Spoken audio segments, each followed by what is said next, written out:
एक छोटे से गांव में एक व्यक्ति जिसका नाम राजू था, रहता था। राजू का स्वभाव बहुत सरल और ईमानदार था। वह गांव के लोगों की हर संभव मदद करता और सभी उसे बहुत पसंद करते थे। लेकिन राजू के पास एक विशेष गुण था, वह कभी झूठ नहीं बोलता था, चाहे स्थिति कैसी भी हो। एक दिन गांव में एक अमीर व्यापारी आया। उसने घोषणा की कि वह गांव में एक बड़ा व्यापारिक केंद्र खोलना चाहता है और उसे एक विश्वसनीय व्यक्ति की जरूरत है जो उसके व्यवसाय का प्रबंधन कर सके। गांव के प्रधान ने राजू का नाम सुझाया। व्यापारी ने राजू से मिलने का निर्णय लिया। राजू और व्यापारी की पहली मुलाकात में ही व्यापारी ने राजू से कुछ सवाल पूछे।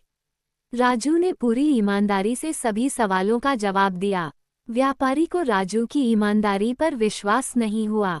उसने सोचा कि राजू उसे प्रभावित करने के लिए झूठ बोल रहा है। इसलिए व्यापारी ने एक योजना बनाई। व्यापारी ने राजू को एक बड़ी रकम दी और कहा, ये पैसे गांव के गरीबों में बांट दो और मुझे सबूत लाकर दो कि तुमने ऐसा किया। राजू ने पैसे लिए और गांव के गरीब लोगों में बांट दिए। फिर उसने सभी गरीब लोगों से एक लिखित पत्र लिया जिसमें ये लिखा था कि उन्हें पैसे मिल चुके हैं। राजू ने सभी पत्र व्यापारी को लाकर दिए।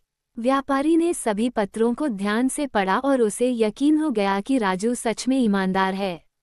व्यापारी ने राजू को अपने व्यापार का प्रबंधन सौंप दिया। समय बीतता गया और राजू ने व्यापारी का व्यापार बहुत अच्छे से संभाला। व्यापारिक केंद्र की सफलता के कारण गांव में खुशहाली आ गई। गांव के लोग राजू को धन्यवाद देने लगे और उसकी ईमानदारी की प्रशंसा करने लगे। एक दिन व्यापारी ने राजू से पूछा, राजू, तुम इतने ईमानदार क्यों हो? क्या तुम्हें कभी झूठ बोलने की जरूरत नहीं पड़ी? राजू मुस्कुराया और कहा, ईमानदारी एक ऐसा गुण है जो आत्मा को शांति देता है।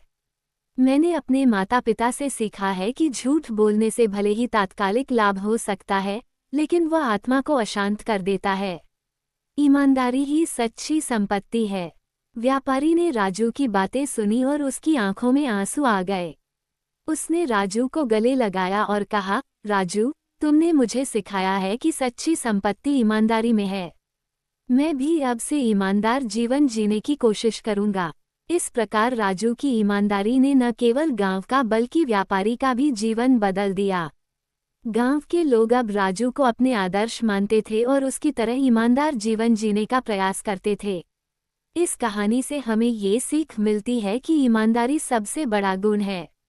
यह न केवल हमें आत्मा की शांति देती है बल्कि हमारे आसपास के लोगों के जीवन को भी सकारात्मक रूप से प्रभावित करती है।